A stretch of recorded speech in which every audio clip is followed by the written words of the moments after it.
అందరికీ నమస్తే అండి. ఒక ఆయనేమో ఐపీఎస్ అధికారి, ప్రస్తుతానికి సస్పెన్షన్లో ఉన్నారు. డీజీ స్థాయి ఐపీఎస్ అధికారి అంటే సీనియర్ ప్లస్ దళిత వర్గానికి చెందిన వ్యక్తి.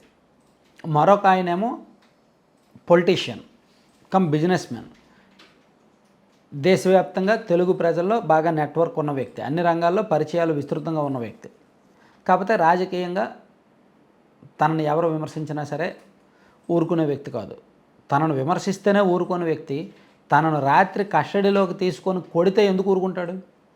ఊరుకునే వ్యక్తి కాదు.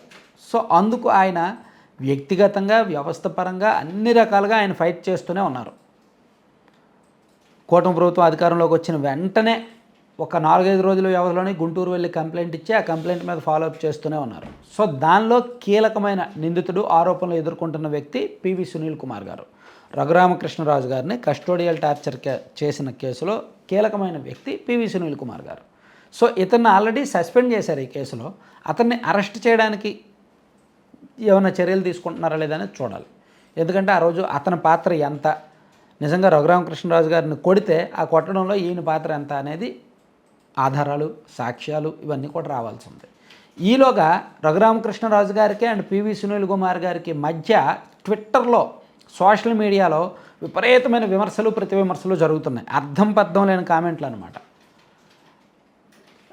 రఘురామకృష్ణరాజు గారికి సంబంధించి నిన్నగాక మొన్న సుప్రీంకోర్టు ఒక తీర్పు ఇచ్చింది. అంటే ఆయన మీద సిబిఐ విచారణ స్టే ఉంది కదా, స్టేని ఎత్తేస్తూ మీరు విచారణ కొనసాగించవచ్చు అని చెప్పి సిబిఐకి చెప్పింది. బ్యాంకుల నుంచి రుణాలు తీసుకొని ఎగ్గొట్టారనే కేసులో కార్పొరేట్ శక్తుల్లో ఇటువంటి వాళ్ళు చాలామంది. సో దీన్ని పివి సునీల్ కుమార్ గారు ప్రస్తావిస్తూ ఒక ట్వీట్ చేశారు. దానికి కౌంటర్గా రఘురామకృష్ణరాజు గారు పివి సునీల్ కుమార్ గారి కుటుంబాన్ని దీనిలో లాగుతూ ఈ సమాధి గతం మర్చిపోయిన పివి సునీల్ కుమార్ గారి మాతృమూర్తి గతించిన పిమ్మట పూడ్చి చింతలపూడి వెలుపల్లో కట్టినది. ఆమె వీడిఓగా పనిచేశారు. పాతాల గ్రేస్ దయాలు వారి పేరు. వారి బిడ్డ ఎస్సీ సర్టిఫికేట్తో ఐపీఎస్ సాధించారు. అందుకే గట్టిగా క్రిస్టియన్ దళితులకు రిజర్వేషన్లకై ఏఐఎం పెట్టారు ఆమె. ఇప్పుడు ప్రభుత్వం ఎంక్వైరీ చేయాలి. మరి చూద్దాం, ఇప్పుడు గజనీగా మారిన సునీల్ కుమార్ గారికి తల్లిగారి వారి మతం గుర్తుందో లేదో అని సెటైరికల్గా తను ఒక ట్వీట్ చేశారు. దాని అర్థం ఏంటంటే ఆయన ఒక దళిత క్రిస్టియన్ ఎస్సీ హోదాలో అది ఐపీఎస్ సాధించడానికి వీల్లేదు. సో ఎస్సీ సర్టిఫికేట్ ఫేక్ అది, కాబట్టి ఆయనకి ఐపీఎస్ అనేది ఉండదు. దీని మీద ఎంక్వైరీ జరగాలి, అతని మీద చట్ట ప్రకారం చర్యలు తీసుకోవాలి అనేది రఘురామకృష్ణరాజు గారు లేవనెత్తిన వాదన. దీనికి సునీల్ కుమార్ గారు రెస్పాండ్ అయ్యి, రఘురామకృష్ణరాజు గారు, మా నాన్నగారి పేరు గంగరాజు గారు, ఇది హిందూ పేరు, మీకు తెలియకపోవచ్చు. మా తాతగారి పేరు పాతాల పెంటయ్య గారు, ఆయన కొవ్వూరులో పెద్దమాల, ఇది కూడా మీకు తెలియకపోవచ్చు. తండ్రి కులం వస్తుంది పిల్లలకు, మా తల్లిగారి పేరు ఎత్తే అర్హత మీకు లేదు. మీ కుటుంబంలో మీరు 420, మీ కొడుకు భరత్ ఒక 420, మీ కూతురు ఇందిర ఒక 420, మొత్తంగా మీరంతా కేసుల్లో ఉన్న నేర కుటుంబం. మోసం చేస్తే కానీ పూట గడవని మీ కుటుంబానికి అందరూ మోసగాళ్ళలా కనిపించడంలో వింత ఏముంది? ఈ కనుమూరి రమాదేవి ఎవరో నాకు తెలీదు, మీకు ఏమైనా తెలుసా ఆర్ఆర్ఆర్ గారు అని రఘురామకృష్ణరాజు గారి కుటుంబాన్ని, కుటుంబ సభ్యులు మొత్తం అందరినీ కూడా పివి సునీల్ కుమార్ గారు కెలికారు. కొంచెం అభ్యంతరకరంగానే ట్వీట్ చేశారు ఆయన. ఎందుకంటే రఘురామకృష్ణరాజు గారు పివి సునీల్ కుమార్ గారి తల్లి సమాధి ఫోటో వేశారు కాబట్టి, వేసి ఇతను యాక్చువల్లీ వీళ్ళ మదర్ ఒక క్రిస్టియను, ఇదిగో సమాధి మీద అదే పేరుంది, కానీ ఇతను దళిత క్రిస్టియన్ అయినప్పుడు ఎస్సీ హోదాలో ఐపీఎస్ అవ్వకూడదు కదా, కానీ ఈయన ఐపీఎస్ అయ్యాడు, దీని మీద విచారణ జరగాలని ఆయన లేవనెత్తితే దానికి సునీల్ కుమార్ స్ట్రాంగ్గా కౌంటర్ ఇచ్చారు. ఇది కొంచెం అంటే ఇద్దరు కూడా పర్సనల్స్లోకి వెళ్ళి, కుటుంబ సభ్యుల జోలికి వెళ్ళి, వాళ్ళ మధ్య ఉన్న వ్యక్తిగత విభేదాలను కుటుంబాలకు పూసుకొని మరీ బజారుకు లాక్కుంటున్నారేమో అనిపిస్తోంది. ఇద్దరు పెద్దవాళ్ళే, ఒకలేమో ఐపీఎస్ అధికారి, ఏం తక్కువ కాదు, సివిల్ సర్వీసెస్.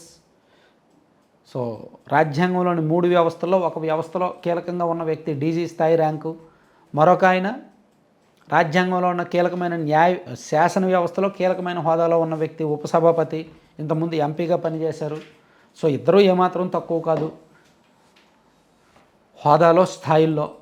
సో ఇద్దరూ కూడా ఇలా ఒకరి కుటుంబాన్ని ఒకరు కెలుక్కోవడం వలన, డిస్టర్బ్ చేసుకోవడం వలన ఇద్దరికీ కూడా గౌరవానికి భంగం అవుద్ది.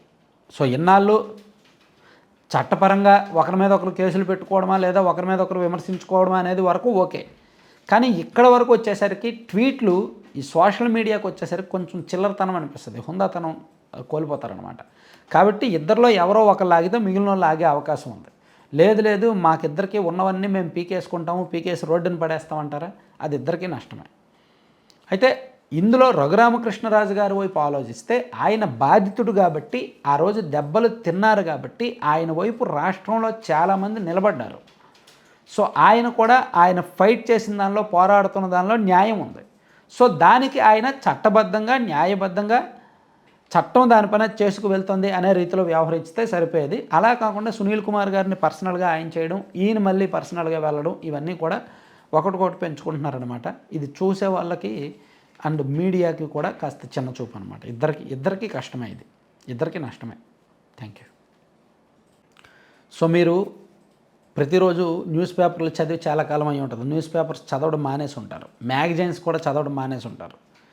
కానీ 30 రోజుల పాటు 30 పేజీలు మీరు కేటాయిస్తే, 30 పేజీలు చదవడానికి మీ టైం కేటాయిస్తే చాలు. అంటే నెల మొత్తం మీద ఒక 2 గంటలు టైం కేటాయిస్తే చాలు. అద్భుతమైన కంటెంట్, రాజకీయాలు అండ్ పరిపాలనకు సంబంధించిన కంటెంట్ మనం ఇవ్వడానికి సిద్ధంగా ఉన్నాం. మన గుండు సూది అండ్ ఏపీ 175 ఛానల్స్ తరపున మంత్లీ మ్యాగజైన్ ఒకటి రిలీజ్ చేయబోతున్నాం.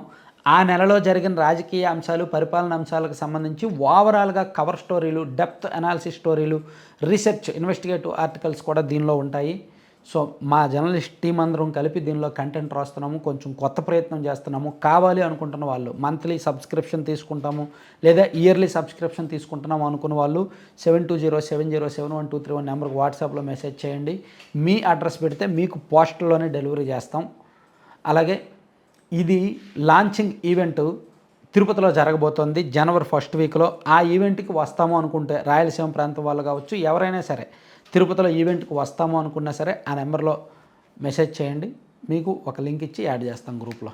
Thank you.